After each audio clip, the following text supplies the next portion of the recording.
the beat of New York. 103.5 KTU. Woo! Come on, let them hear you, let them hear you. Please say hello to... Yeah. Do they even need an introduction? Yeah. Now, it's going to be obvious, so I got to bring it up right away. Obviously, we're missing somebody. Yes, we are. Yeah, let's get that out of the way real quickly. What's going on? Joey's pregnant. No, Joe took his son Griffin to Hamilton. Yeah. Well, there's so many of your fans here. I mean, die-hard fans here. They know. Did you hear them all say? They all said Hamilton. They know what we do before we do it. We had that cartoon like 30 years ago, the cartoon. Right. And there was a secret fan network. Right. And they'd be like, the latest thing, we're tracking new kids heading towards... That's real. Okay.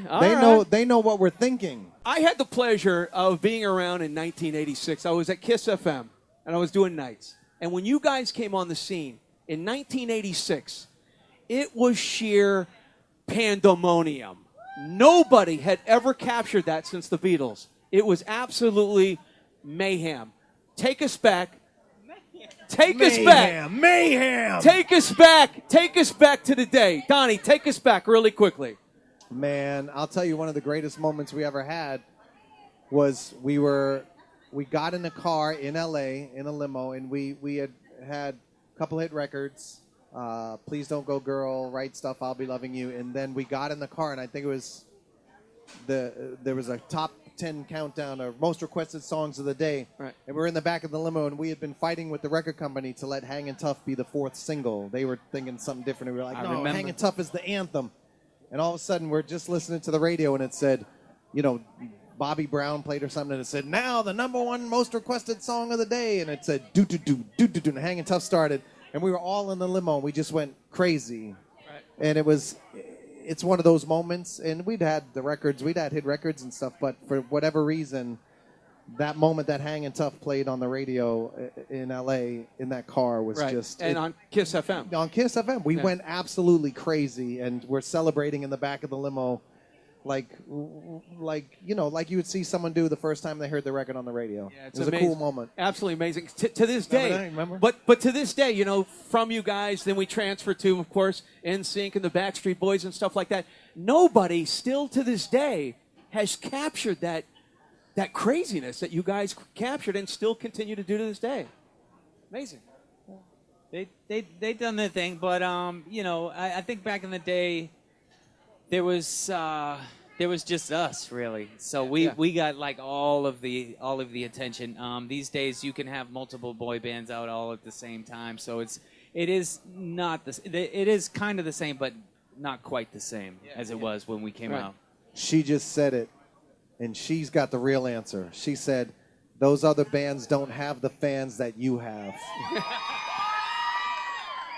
No doubt about it. That's real. That's definitely real. That's real. And it continues today. Has anybody been on the cruise? Was that a stupid question? Craziness. I mean, just I got to get how do I get a part of that? Just show up, man. Yeah. You got to invite. You're there. You're there. Absolutely amazing. You guys, the reality TV show, coming back again? Let's talk. Yeah, so good. This year we changed it up a little bit. We turned the cameras and kind of let people see, behind the scenes what we do. Right, exactly. We did that, and this season is off to a really good start. I've been hearing really good things. It's bananas, though. If there are any husbands or fathers listening right now, you might want to have if they come to you and say, I think I'm going to do this cruise with New Kids on the Block, you might want to double think that a little bit. No, just go with your wife. You got to go with. Yeah. But I have to say, one of the things we did this year that was really a key to the show being as great as it is, we hired 5 fans to produce the show, too. One of them is right there. Shonda King, wave your hand, girl. We had fans. We brought in fans to really help us. When I say us, I mean the executive producers and the creative team of the show, to really tune into what would be the best way to tell the story for the fans. And their input was really beyond description. And it's so helpful, and they're such a huge part of it. And it's what makes it all the more special is we're all very committed to the show, but to really be producing and having conference calls every few days with a team of fan producers, and they're like, listen, man, you got to change this, and you got to fix this, and you really should add this. I mean, their input was invaluable. Danny, really quickly, I know the Breast Cancer Foundation, such a great organization and what you've done. Really, will you tell us a little bit about that for some of the people that don't know? It's called Remember Betty in honor of my mother, and I just recently completed the first part of a solo tour. I released a record in January, and we've raised almost $75,000, and it goes, thank you, it goes straight to breast cancer patients for wigs and compression sleeves and all the things that they need for their daily living. And I'm really proud of it. And if anyone wants to help, you go to rememberbetty.com, and there's all kind of information on there, and join in and help out. Okay, very good. The reason why we are here, obviously, you guys are going to have you obviously heard about the brand new theater here, the Amphitheater, Coney Island. Breaking it in. We're going to break it in. Going to break it in here August 4th. And just want to remind everybody that throughout the weekend, we're going to be giving away a chance to actually go on tour with these guys. Throughout the entire tour. You guys probably haven't heard about that. Give away whatever you want. Probably haven't heard Give about it all that. Away. And, of course, backstage and a meet and greet and all that kind of stuff and stuff like that. Now, really quickly, anybody, would you like to ask him a question really quickly? Do you guys give mind? us some good shit now. Come on now. Yeah, exactly. Some good. Raise your hand if you have a question. Now, she's been here since 4 a.m. She has been. Okay, 3. All right, go ahead. Hi. I have 2 questions. The first one is, of course, your fans absolutely adore you. What is the most important part to you? Of your fans touring, what means the most? The fact that you're here and that you are our fans. I mean, that was really one of the driving factors that brought me back to the group. Because I was way off doing my own thing and had no thoughts about coming back together. And, I just think this time around it's just been so much better, and just our relationship and our connection, and it's just it's a joy for me. I love it. What's your name? Melissa Kay. All right, Melissa, go ahead. I've been on 3 cruises. I've been on the first one, 2012, and the last one, and they've all gotten so much better. I just honestly, it's so much fun away from my family because I get to see friends that I've experienced, that I've met through New Kids on the Block that I would have never met. So anyway, will you let us know if you're done with the cruise so we know when we need to book, because I can't go every year. My husband won't let me. You want to know? You don't bring your husband, right? Is it just... What's the deal with these cruises? Is it all just females and no men? Is that? So I love the New Kids. I've loved them. I'm 40 and I've loved them since I was young. But I love to experience my girl time, and they're bonus. I love the experiences with them, and I just feel like it's just such a great experience to get away and have a great time. So I don't want to miss out on an experience of a last cruise. Right, exactly. About that. So what do you think? We'll send you a note.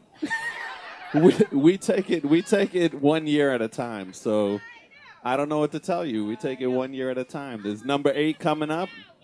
What are we at? Are we at number 7 or 8? Number 8's coming up in October. Okay. There's probably at least a few more. Don't worry.